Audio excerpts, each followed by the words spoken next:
Welcome back to Jova Complains About the Sound Design of Final Fantasy XIII. Go ahead, Jova, can carry on.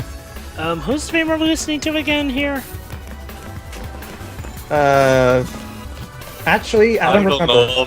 Someone juggling with the console. I'm honestly considering changing the name of this playthrough from Swashbuckling whatever plays Final Fantasy XIV to Jova Complains About the Sound Design of Final Fantasy XIV, because Jova has been doing this for pretty much all the parts. Well, can you blame me? I mean, honestly, don't blame him. I guess it's sort of in my blood, being sort of a trained musician also, as well. Why do you keep Snow in your part? That's sacrilegious with Pedro. Okay. So I'm guessing Lightning, Sass, and Snow are like the 3 best playable characters in this game, stat-wise. No, they're not. It's just that I have a particular tradition of mine where every time it's possible, I always play with the first 3 characters. And the first 3 characters we got to play in this game were these 3, so it's kind of a thing. Like, for example, in Final Fantasy VII, my main team is always, when I can, Cloud, Barret, and Tifa. It's kind of a... don't ask me why, it's just a little pet peeve I have. Okay. Sure, but you know, it's just that in this game, you're basically stranded. Well, I'll give a credit. In this is one of those games where you can pretty much have any combination of party and you'll be just as ready for anything. Like, I know.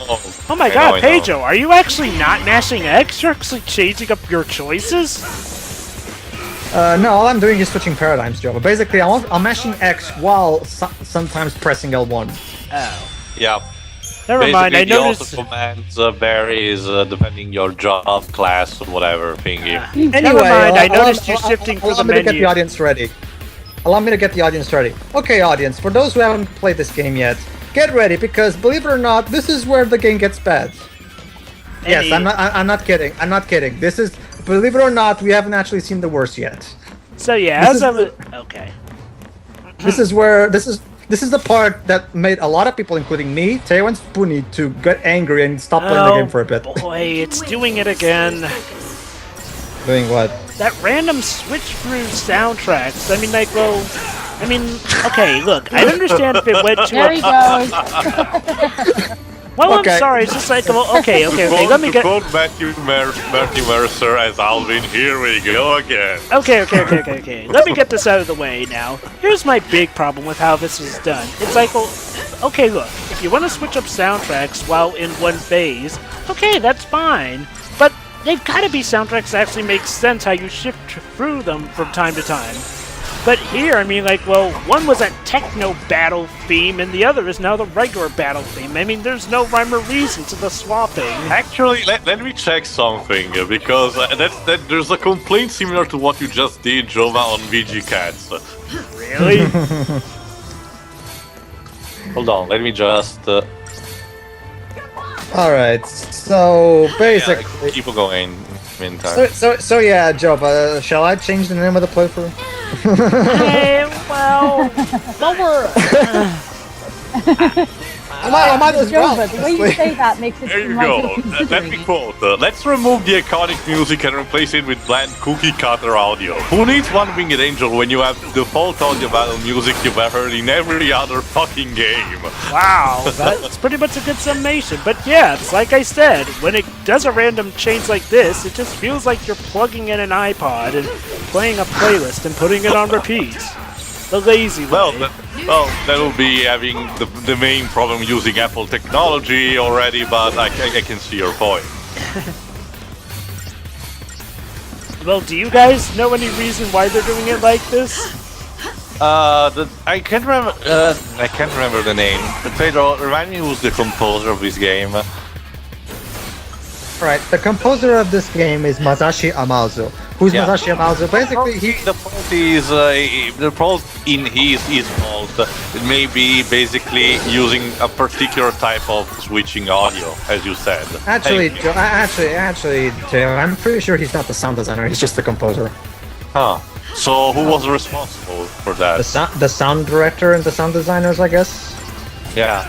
Because it's one thing to be the composer, it's another thing to be the sound director. Anyway, my problem with Masashi Amazu, well, then again, that would be about the sound design. It would be more about his composing. Look, he started out with the Final Fantasy series. Basically, he's Toriyama's go-to composer, shall we say. Even though Nobuo Uematsu was still the lead composer of 10, Masashimasa did a few tracks himself. And then Uematsu was the lead composer for 10-2. And of course, he was pretty much the big sound guy for the 13 trilogy. There you go. Ah. Yeah, Three too easy, stars. but you still get 3 stars. Okay, a little recap for those who might have forgotten. Basically, we've infiltrated into the Superpope's ship, so now we're going to take it to the Superpope himself. Huh. Weird. It seems like this would be near the end of the game. Oh, Jova. How long are we going to be here? Hilarity in hindsight. How long Oh my are we going god. to be Believe it here? or not, Jova, that's what most We're of us not even thought. halfway point. That's what most of us thought. Believe it. Oh, and by the way, Jova, guess Yeah. what? From this point on, we can actually switch party members. Yay! That's right. Actual game. We're 22 parts in, and only now can we switch party members. So yeah, we're done with the tutorial part of the game. Wow. Now we're in the actual. Now we're in. Yeah, now we're in. Granted, Pedro, remember that also in Final Fantasy IX it took a lot of time before switching party members. True, but Final Fantasy IX distracted us from that problem with, a lot of awesomeness stuff. So Can we leave the pot Sure, numbers sure. aside for a second so I can ask? 22 pots in and we're not even halfway there. yeah. Sure, why not? Yay! The ride never ends, Shiroi. The ride never ends. The ride never ends, unfortunately. Well, at least There we've you taken go. the training wheels off finally, I guess. Yeah, basically, ladies and gentlemen, we're done with the tutorial part of the game. Now we're in the actual game. Well, according to No, Pedro, we it's... still need to learn one more thing, but I think it will not be that far off. What you were saying, Shira? According to me, what? Well, according to you, since the plot is going to go completely down the shitter from here, we might as well put the training wheels back on because we may need them. Yeah. Oh boy. But basically, we're taking the train wheels off, but now, basically, the player's gonna get crippled, so he'll need a wheelchair. Yeah, we've taken the wheels off and now we've just been thrown down a hill. Yeah. How? Okay, let me guess. It turns out that the Superpope is actually not an actual human being, but he's just a puppet, an empty socket who's controlled by a foul C. And in reality, it's a foul C controlling him, and it's trying to get us to do something, I guess. Actually, Jova, Jova, that's what most of us thought before we got to the cutscene. So don't it's worry, not Jova. that either? Don't worry. But the game will actually tell you. Don't worry. Don't worry. Don't try to get. Don't try to guess, Jova. We will not need the data log for this one, thankfully. Well, there's only one. Oh, Jova, Pedro, Jova. you don't know yet. Don't use your powers, Jova. Don't worry. We're gonna see it for ourselves in this part. Don't worry. There's only one. Just one platform off, so I'm don't just worry. frustrated though because there's only one other possibility that I can It's think okay, of, but Joe, we're almost it there. seems We're too almost the plot. stupid. Don't worry, Jova. Well, in that sounds- case, Jova, in that case, keep it to yourself. And if it is indeed what you're thinking, then you'll tell us when it happens. Don't worry. Let's just save some suspense for the audience this time. Alright, why do I have a bad Okay, feeling? Nah, I probably shouldn't think about that for now. Let's fight more Buzz Lightyear Don't jinx it, ripoffs. Jova. Don't jinx it. Anyway, let's try to distract Jova from it and talk about something else. Yeah, fighting more Buzz Lightyears. Yay! Oh That my remi- god. That reminds me, I actually explain what each paradigm means, like protection, the one I'm using right now. But whatever. Basically, Lightning is a medic, Sass is a synergist, and Snow's a sentinel. Whatever. You know Yeah, what's basically Well, did I explain what? Tia, remind me. Did I ever explain what a sentinel is? Yeah, I think no, you a did. sentinel. Yeah.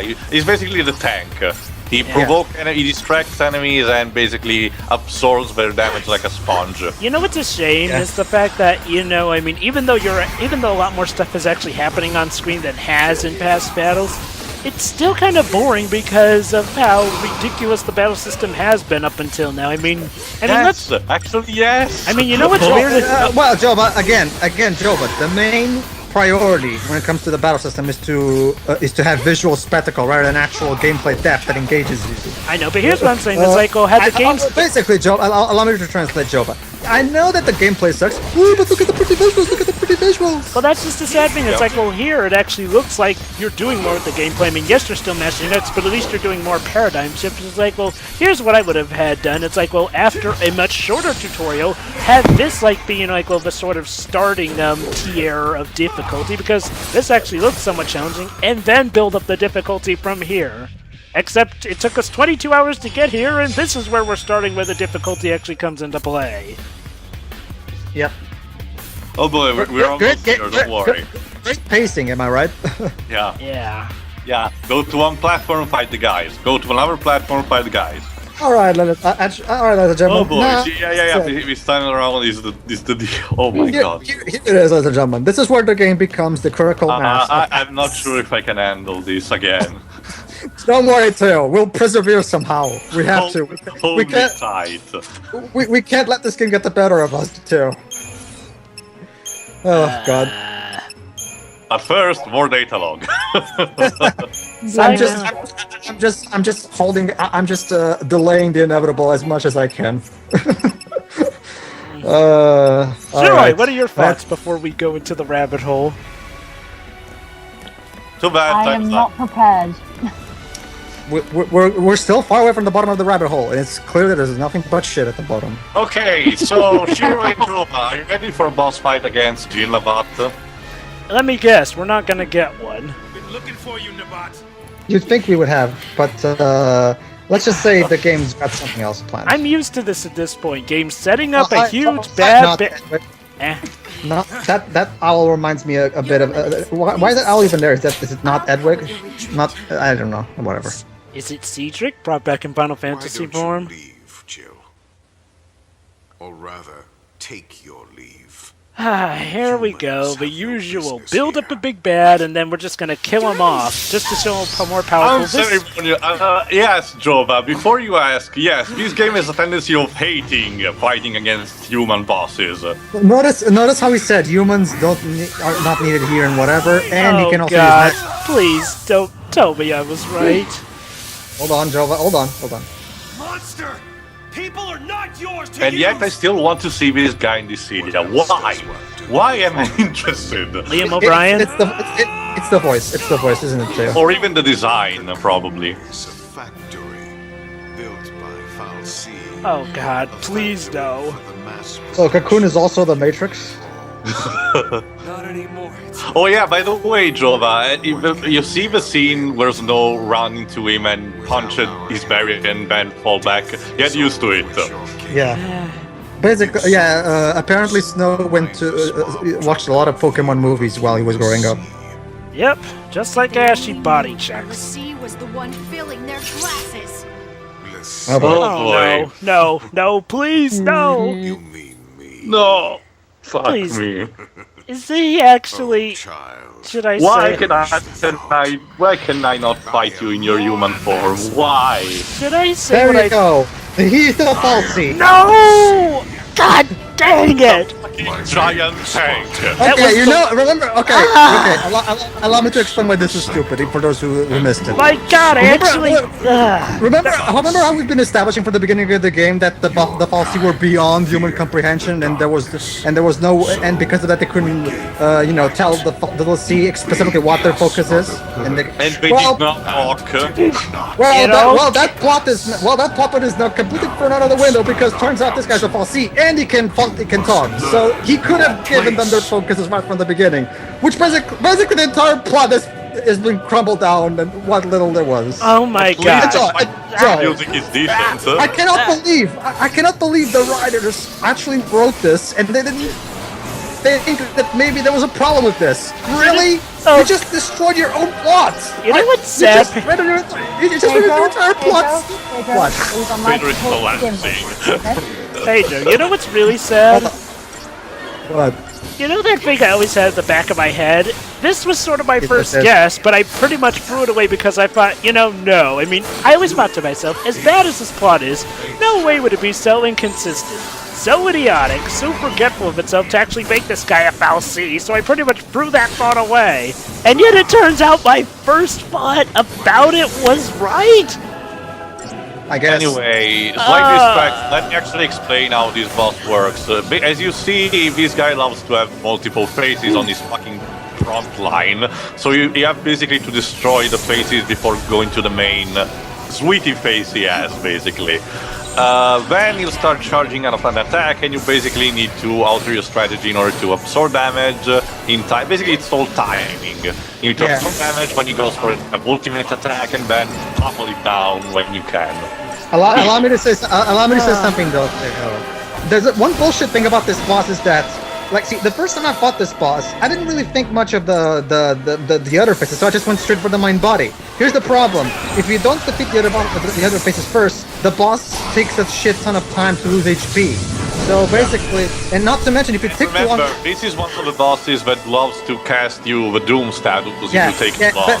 Basically, Jova, if you take too long in this boss battle, the boss will cast Doom on you. What is Doom? Basically, it's a counter where the same counter that the Eidolon gives you. Yeah, basically, if the number hits 0, you die. So basically, allow me to translate this in a very simple terms. Defeat the boss the exact way that we wanted you to defeat it. Don't actually figure out a strategy for yourself. Don't think. Just do it the way we want, otherwise you're dead. Anyway, Shira, you were telling me something while I was ranting. No, I'm. She's basically telling you that the story was already on life support. Yeah, that's what I said. Okay, back to my rant then. Did nobody? Honestly, this pisses me off even more than the whole gameplay story segregation thing with Saz. Honestly, did nobody in the development team even think, okay, maybe we should think about this? I mean, the fact that this guy's a false C kind of destroys the whole mythology we've been establishing from the very beginning of the game. Hey, We're Pedro. literally destroying our entire plot. Pedro, going back to that, I guess you were right. I did call it. Oh, joy! You're adding insult to injury. I just, It was the first thing that came into my head, but I thought, no, it couldn't be that stupid. There's no way they would actually... Okay, well, let me ask you this. Do they actually, explain this inconsistency on why all of a sudden the fallacy... They try to do, but in doing so, they create even more plot holes. Do they too? They try to do. They basically say that this guy is above the other falsies, so he has technically more power and shit. But it contradicts the law itself because he says that falsi cannot intervene, and yet he does. So it's completely thrown out of the window again. It's amazing. It's amazing to me how completely brainless this plot is. Like, did anyone even stop for a moment to... I'm convinced that the writers wrote this... Oh boy, the Thanatosian attack. I'm absolutely convinced that they just wrote plot points like that and that. Okay, now this happens. Without giving any kind of thought about coherency or logic. They just wrote whatever, and there you go. There's your plot. The sad thing is, this still feels kind of pointless. It's like, well, okay, let's put it like this. Maybe we're supposed to be shocked that all this time it was a foul C that was telling everyone what to do and everything. Well, here's the problem.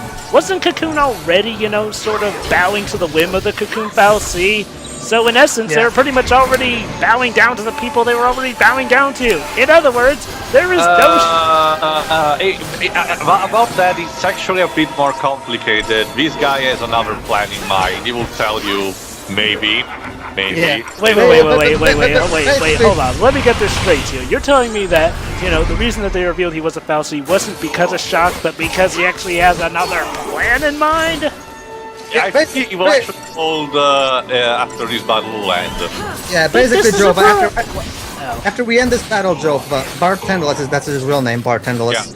It's stupid because in the European and Japanese version it's called Baldan. There's a completely different name, but the American decided fuck that. Anyway, yeah, basically, Joe, but at the end, after we finish this battle, we're going to reveal the true motivations behind this guy's actions. Basically, let's just say there's a reason why all of our main characters were branded. This was all basic. We were all puppets in his. Let me guess. They want game. us to destroy Cocoon. Simple as that. You're kind of on the right track, but it's a little bit more complicated than that. Oh, well, let me guess. They have to kill all the Balsi that they've been fighting to destroy Cocoon or something like that. No, I that don't would know. be a nice reminder of Shadow of the Colossus. The game is not enough smart for that. Yeah, don't worry, Joe. But What is the plan then? I mean, like, well, okay, so has everything Trust they've me, been... Joe, but you're not gonna guess it because the plan is literally too stupid for anyone who even has a brain to come up with. Jova, stop crying. You'll just kill yourself. Yeah. I'm You'll honestly. find out. Keep in mind, Job and Shiroi, this is the better game of the trilogy. This is the best game of the trilogy. I don't know if I want to be in on the sequel. All right. Well, actually, we're still waiting for the boss. Would you want to be out of the sequels then, Shiroi? I don't want to die. Don't worry, Shiroi. If you do, don't worry, Shiroi. We'll always be here to save you. Yeah. Yeah. Oh god, if But yeah, only... like, at least, I don't know you, Pedro, but at least I like this battle theme. Yeah, no, I love Born Anew. Born Anew is amazing. No, this is not Born Anew. This is. I know, but it's an earlier. It's a kind of a beta version of it because it kind of has the same motifs. You know? No. It's called. Yeah, but it's called Fighting Fate. Oh, all right. In that case, let me rephrase it. I love the battle themes when we were fighting this guy. Yeah. Those are awesome. Yeah. So Because it's pure classic Latin chords and shit. Even though the final boss is bullshit, I love the final boss theme. The final boss theme, Born Anew, is one of my favorite boss themes in the entire series. I'll give the game that. Like that was What a do you pretty. think then of Nascent Requiem? Could you The remind one me? with final form. Oh, that one. It's good, but nowhere near as good as Born Anew.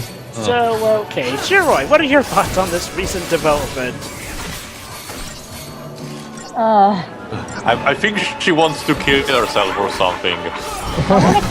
I want to kill the game. Yeah, I guess that's a more straight priority. Good idea. Yeah. Let's kill this game right after we finish it. All right, ladies and gentlemen, let's watch the plot kill itself some more, shall we? But first, Yeah, because, you know, it didn't do that enough. 06 plot is freaking By the way, Shakespeare. by the way, this plot was completely a waste of our Yeah. time. Completely pointless. Oh. He's still alive. He's still. There's not a single scratch on him, as you'll see in a moment. There you go. See, there's not a scratch on him. This entire boss battle was just a waste. Okay, why are the characters acting shocked over a Falsi being the leader? I mean, weren't the Falsi sort of already the guys in charge? No, but they didn't know that. It was always assumed that this guy was just a human. Okay, look. I can understand shock over that, but they're expressing shock over the fact that a Falsi was the leader. Here's the plot. He's revealing his evil plan. Okay, gotta hear this. Ragnarok. So what's Ragnarok after all? Oh. Wait. Jova, shush. But it seems so obvious. Is Bane like part of Ragnarok or something? Basically, he wants them to. Their focus is to become Ragnarok, which is a giant monster. How? I don't know. Wait. Ragnarok is literally a fusion of people.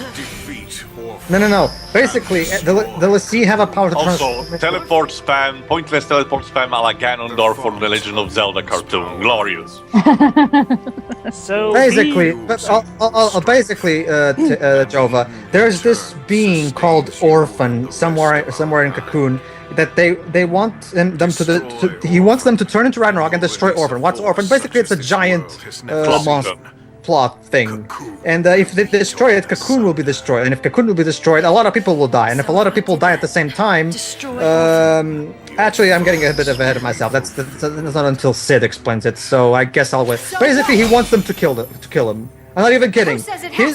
He turned them into a sea, so they will be strong enough to kill him.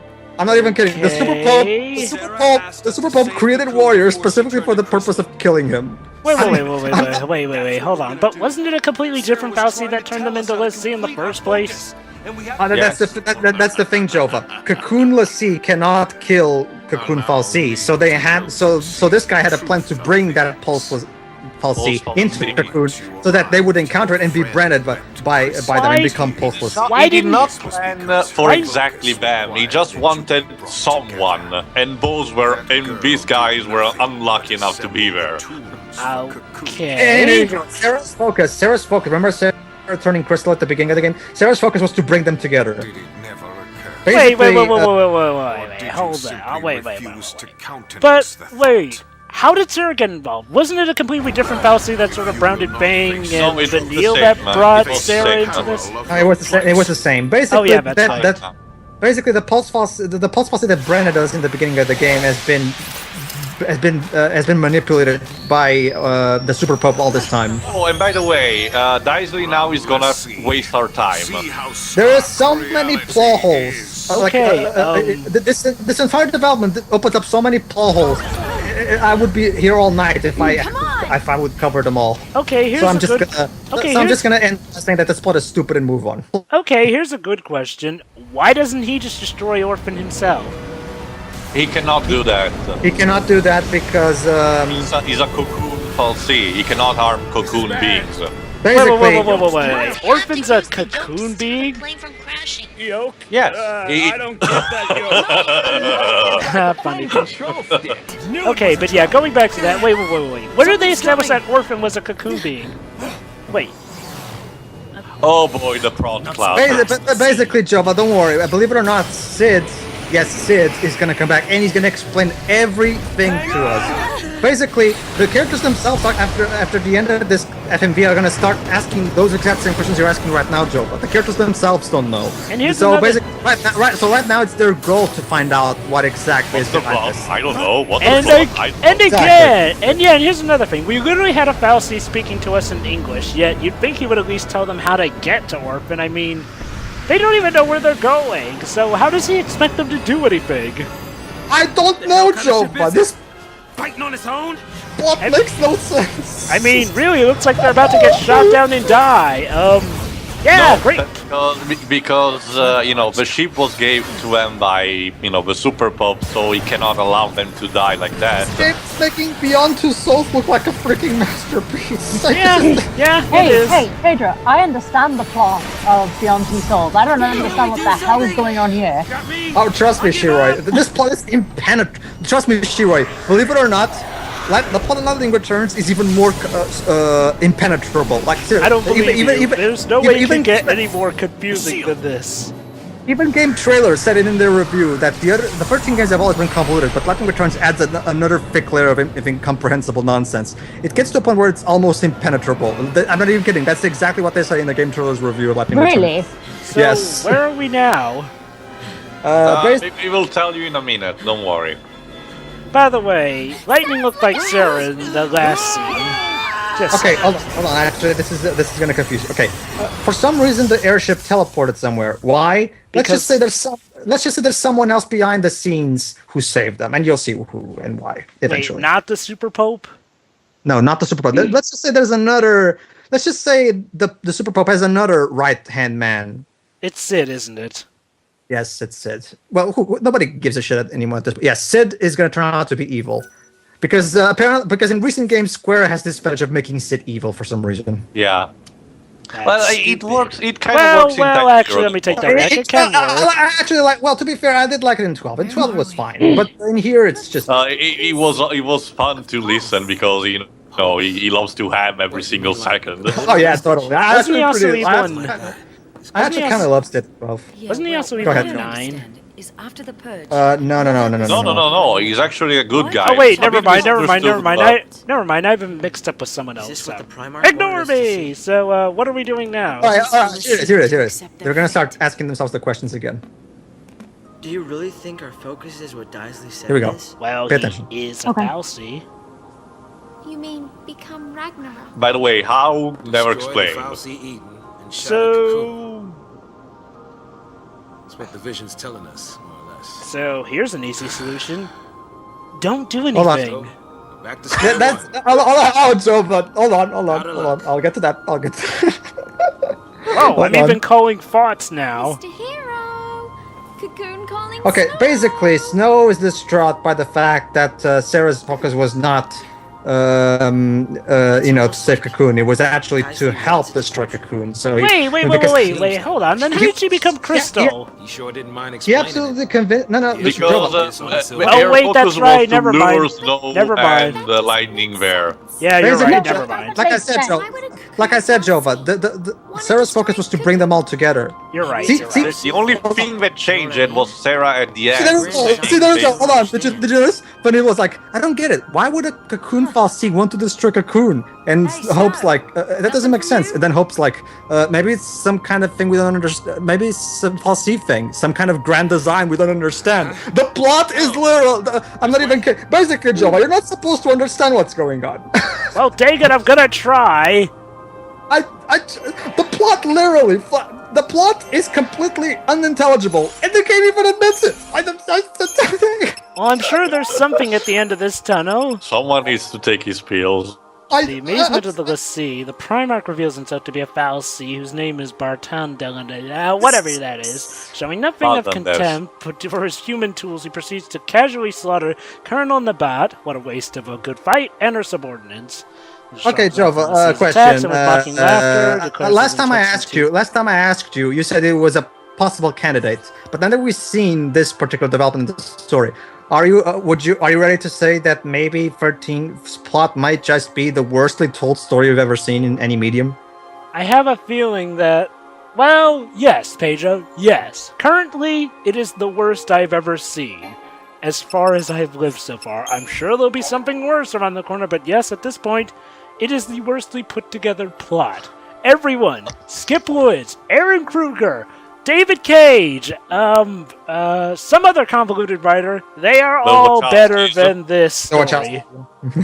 Well, I haven't really had them. Well, rest assured, dear Jova, it's all downhill from that. Downhill literally to hell.